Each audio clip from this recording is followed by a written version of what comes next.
மிகப்பெரிய hydrogen bomb காத்திருக்கு.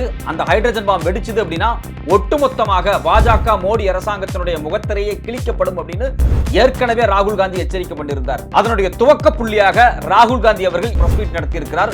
அந்த பிரஸ் மீட்ல அவர் வெளியிட்டிருக்கக்கூடிய விஷயங்கள் மிகப்பெரிய அதிர்ச்சி தரக்கூடிய விஷயமாக இருக்கிறது. மிக சக்தி வாய்ந்த சாப்ட்வேரை பயன்படுத்தி எந்த மாநிலத்தில் தேர்தல் நடக்குதோ அந்த மாநிலத்துக்கு வெளியே உட்கார்ந்து எக்கச்சக்கமான வாக்காளர்களுடைய பெயர்கள் டெலீட் பண்ணப்பட்டிருக்கு. ஒரு சாப்ட்வேரை பயன்படுத்தி ஒரு புரோகிராமை பயன்படுத்தி சென்ட்ரலைஸ்டா மிகப்பெரிய குற்றங்கள் நடந்திருக்கு அப்படிங்கிற மிக முக்கியமான ஆதாரத்தை ராகுல் காந்தி அவர்கள் இன்னைக்கு வெளியிட்டிருக்கிறாங்க. ராகுல் காந்தி வெளியிட்டிருக்கக்கூடிய ஆதாரங்கள் என்னென்ன, அந்த சென்ட்ரலைஸ்ட் சிஸ்டம் எப்படியெல்லாம் ஒர்க் பண்ணிருக்கு, இது குறித்து ஏற்கனவே கர்நாடகாவினுடைய உளவுத்துறை 18 முறை கடிதம் அனுப்பியிருக்கு. அந்த கடிதங்கள் அப்படி என்னென்ன இருந்துச்சு, ஏன் ராகுல் காந்தி இவ்வளவு முக்கியமான விஷயத்தை இன்னைக்கு வெளியிட்டிருக்கிறார், இதுக்கு பின்னாடி இருக்கக்கூடிய அரசியல் என்ன? வணக்கம், இது தமிழ் குரல். நான் உங்கள் சத்யராஜ். இந்தியாவினுடைய எதிர்க்கட்சி தலைவர் ராகுல் காந்தி அவர்கள் ஏற்கனவே நம்மகிட்ட எச்சரிக்கை பண்ணியிருந்தார். நான் ஒரு மிகப்பெரிய ஹைட்ரஜன் பாம் போட போறேன் அப்படின்னாரு. அதாவது ஒரு மிக முக்கியமான தகவல்களை இந்த மோடி அரசாங்கம் குறித்து நான் அம்பலப்படுத்த போறேன் அப்படிங்கிறது தான் அந்த ஹைட்ரஜன் பாம் அப்படிங்கிற ஒரு வார்த்தையை பயன்படுத்தி அவர் சொன்னாரு. அதனுடைய முதல் கட்டமாக ஒரு பிரஸ் மீட் நடத்தியிருக்கிறாரு. கிட்டத்தட்ட 1 மணி நேரம். வழக்கமா ஒரு பிரஸ் மீட் நடத்துறதெல்லாம் பாத்தீங்க அப்படின்னா ஏதோ காலேஜ் பசங்களுக்கு பாடம் நடத்துற மாதிரி ஒரு வாத்தியார் மாதிரி நின்று பேப்பர் பிரசன்டேஷன் மாதிரி போட்டு ஃபுல்லா காமிப்பார். இங்க பாருங்க என்னென்ன நடந்திருக்கு அப்படின்னு. அதே போல பாத்தீங்க அப்படின்னா இன்னைக்கு காலையில போட்ட அந்த பிரஸ் மீட்டா இருக்கட்டும் இல்ல பிரசன்டேஷனா இருக்கட்டும், எப்படியெல்லாம் மோடி அரசாங்கம் தேர்தல் ஆணையத்தை பயன்படுத்தி வாக்காளர்களுடைய பெயரை நீக்கி இருக்கிறாங்க, எந்தெந்த மாநிலத்துல எந்தெந்த கான்ஸ்டியூன்சில எப்பப்ப எந்தெந்த எலெக்ஷன்ல எப்படி நீக்கி இருக்கிறாங்க, இதனால் அங்க வெற்றி வாய்ப்பு எப்படி மாறி இருக்கு அப்படிங்கிறது குறித்து மிக முக்கியமான தகவலை சொல்லி இருக்கிறார். அது மட்டும் இல்லாம இப்படி வாக்காளர் பெயர்கள் நீக்கப்படுவது குறித்து கர்நாடகாவில் சிஐடி 18 முறை இன்ஃபர்மேஷன் கொடுத்தும் அதை அவங்க கேட்காம இருந்திருக்காங்க அப்படிங்கிறது குறித்தெல்லாம் நிறைய தகவல்களை அவர் வெளியிட்டிருக்கிறார். ஸோ ஒட்டுமொத்தமாக பார்க்கும்போது ராகுல் காந்தி இன்னைக்கு வெளியிட்டிருக்கக்கூடிய தகவலை ஒன்னொன்னா எடுத்து நம்ம பார்த்தோம் அப்படின்னோம்னா பல அதிர்ச்சியான விஷயங்கள் நமக்கு காத்திருக்கு. முதல்ல ஒரு பேச்சு ஆரம்பிக்கும் போதே அவர் என்ன சொல்றாரு அப்படின்னா, டெமோக்ரஸியை டெஸ்ட்ராய் பண்ணிட்டாங்க அப்படிங்கிறாரு. அதாவது இந்தியாவினுடைய ஜனநாயகத்தை அழித்து விட்டார்கள் அப்படிங்கிற வார்த்தையை அவர் பயன்படுத்துறாரு. ஏன் அவர் இந்த வார்த்தையை பயன்படுத்துறாரு அப்படின்னா, நாம எல்லாருமே ஜனநாயகத்தினுடைய அடிப்படை தன்மை எதை நினைச்சிட்டு இருக்கோம் அப்படின்னா தேர்தல் தான். இப்போ நமக்கு பிடிச்சவங்களுக்கு நம்ம ஓட்டு போடுறோம், அவங்க வர போறாங்க, ஆட்சி அதிகாரத்துக்கு வந்து உட்கார்ந்து நமக்கு சில திட்டங்களை செய்ய போறாங்க.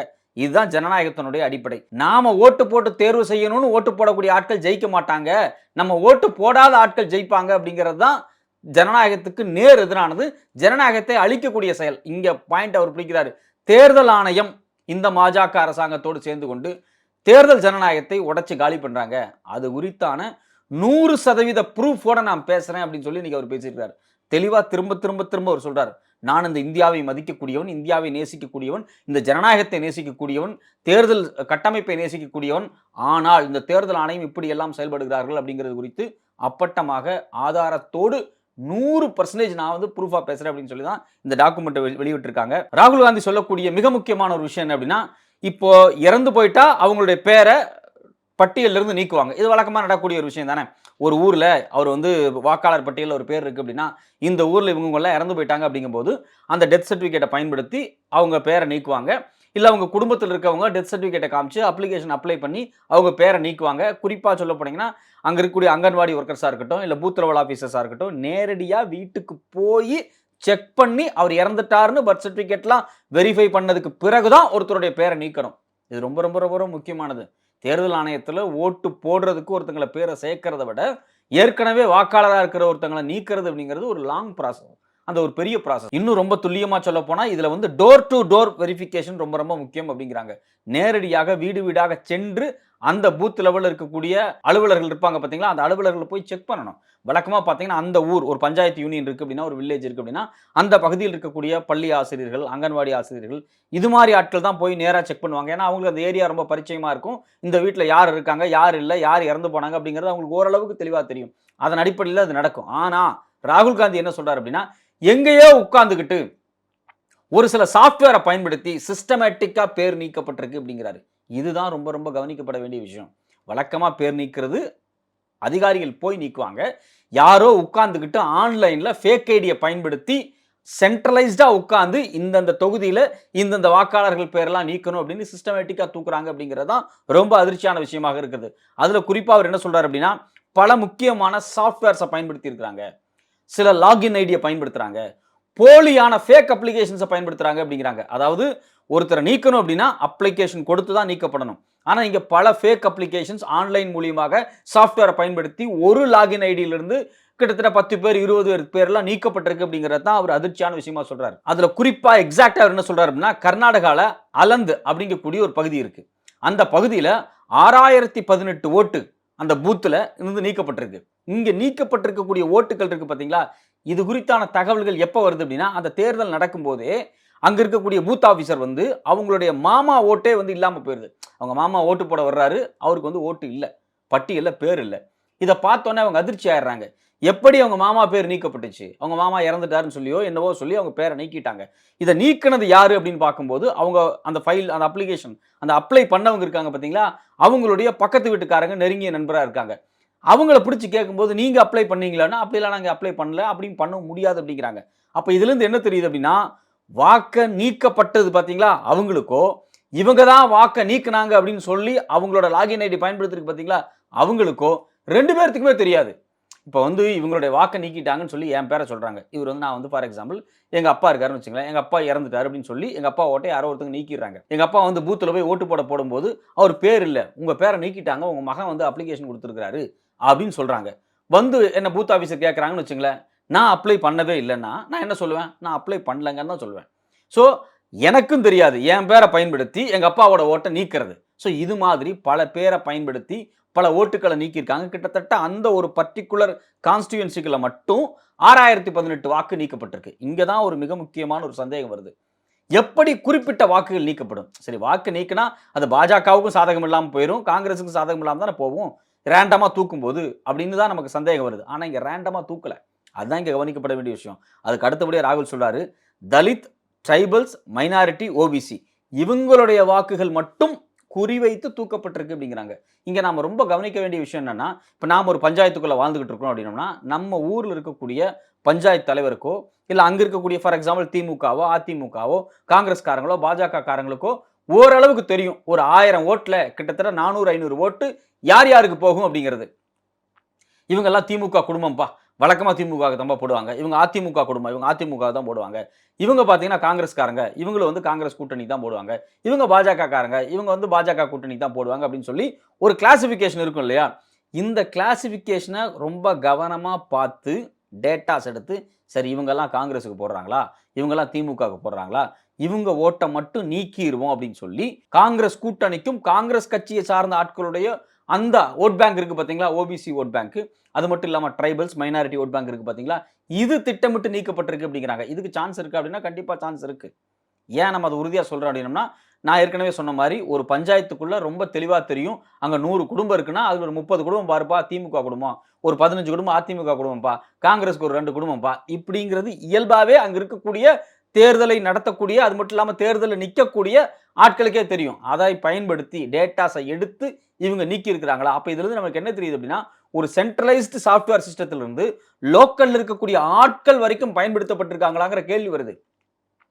இந்த பூத்துல இந்தந்த பேர் நீக்கப்படணும்னு அந்த பூத்துக்குள்ள இருக்கக்கூடிய சில கட்சிக்காரங்களுடைய உதவி இல்லாம இது எப்படி நீக்கப்பட்டிருக்கிற கேள்வி வருது. அதைத்தான் அவர் ரொம்ப தெளிவா சொல்றாரு. 100% ப்ரூஃபா சொல்றேன்.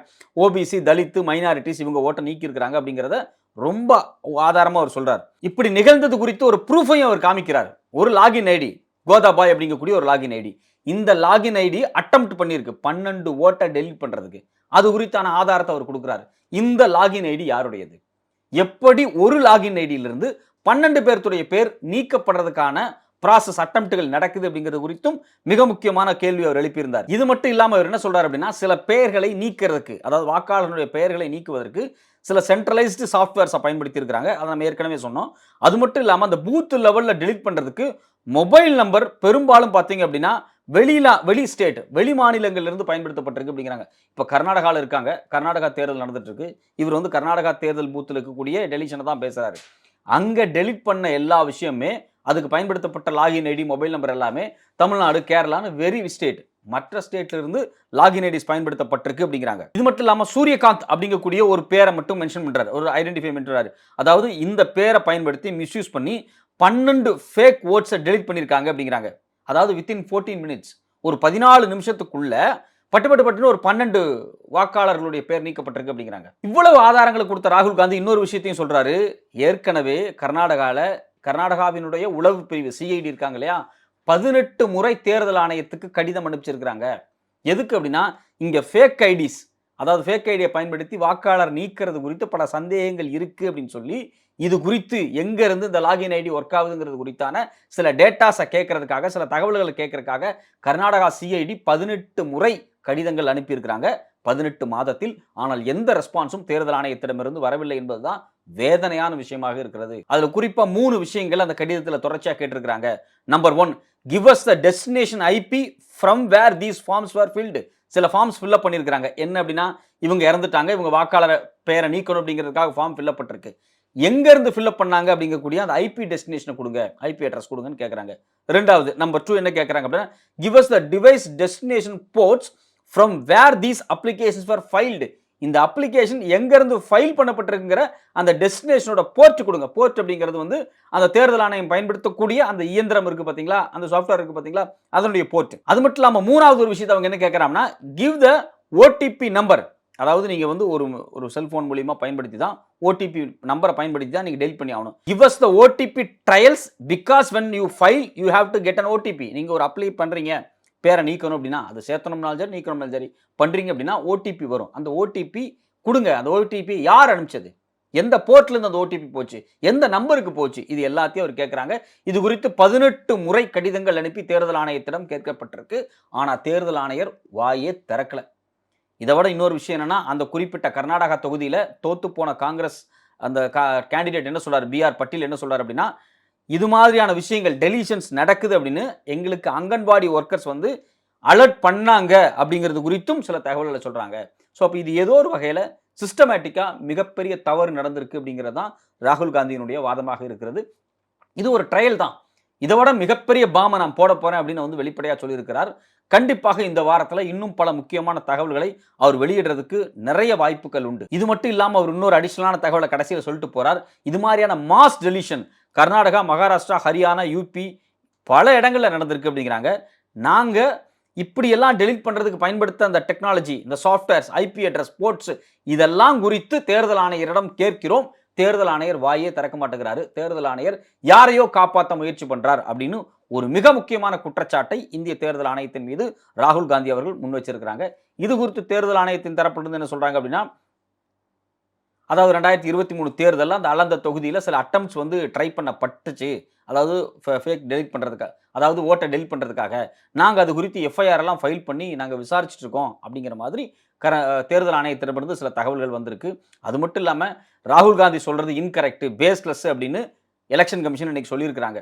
அது மட்டும் இல்லாமல் தேர்தல் ஆணையத்தினுடைய ஒத்துழைப்பு இல்லாமல் எந்த ஒரு no poll body members cannot be deleted அப்படிங்கிறாங்க. யாரையுமே டெலிட் பண்ண முடியாது, தேர்தல் ஆணையத்தினுடைய சிஸ்டத்துக்குள்ள இருந்தா எல்லாமே செய்ய முடியும். அதனால இவர் சொல்றது தப்பு, இன்கரெக்ட், பேஸ்லெஸ் அப்படின்னு சொல்லி தேர்தல் ஆணையம் ஒரு ரிப்ளை கொடுத்திருக்காங்க. ஆனா ராகுல் காந்தி மைன்யூட்டா இந்தந்த தொகுதியில் என்னென்ன நடந்திருக்குன்னு ஏற்கனவே ஒரு பிரசன்டேஷன் போட்டு காமிச்சாரு. இது 2வது பிரசன்டேஷனுடைய ஒரு துவக்கம், ஒரு இன்ட்ரோடக்ஷன் தான். ஸோ அப்போ இது குறித்து பர்டிகுலரா பேசாம ஜெனரல் ஸ்டேட்மெண்ட்டாக தான் சொல்றாங்க. அவர் சொல்றது தப்பு, அவர் வந்து தேர்தல் ஆணையத்தை அவமானப்படுத்துறாரு, இந்திய ஜனநாயகத்தை அவமானப்படுத்துறாருன்னு தேர்தல் ஆணையம் வெளிப்படையாக ராகுல் காந்தி மீது அவதூறுகளை சொல்ற மாதிரி தான் இருக்கே தவிர, நேரடியாக இது தப்பு இது தப்புன்னு எக்ஸாக்டா அவர் சொல்லக்கூடிய பாயிண்ட்ஸ், அவர் சொல்லக்கூடிய டேட்டாஸை மறுக்கிற மாதிரி ஆல்டர்னேட்டா எந்த டேட்டாஸும் இது வரைக்கும் தேர்தல் ஆணையத்திடமிருந்து வரல அப்படிங்கிறது தான் வேதனையான விஷயமா இருக்கு. இது மாதிரி தொடர்ச்சியாக பல உண்மைகளை இவர் வெளியிட்டுக் கொண்டே இருக்கிறார். இது குறித்து உச்சநீதிமன்றம் ஒரு குழுவை அமைத்து விசாரிக்க வேண்டும், அல்லது தேர்தல் ஆணையம் எக்ஸாக்டா இவர் சொல்லக்கூடிய டேட்டாஸை மறுத்து அவங்களுடைய தரப்பை முன்வைக்காங்களா நம்ம எதிர்பார்த்துட்டு இருக்கோம். பொறுத்திருந்து பார்ப்போம் தேர்தல் ஆணையத்திடமிருந்து, மோடி அரசாங்கத்திடமிருந்து என்ன பதில் வருகிறது என்பதை.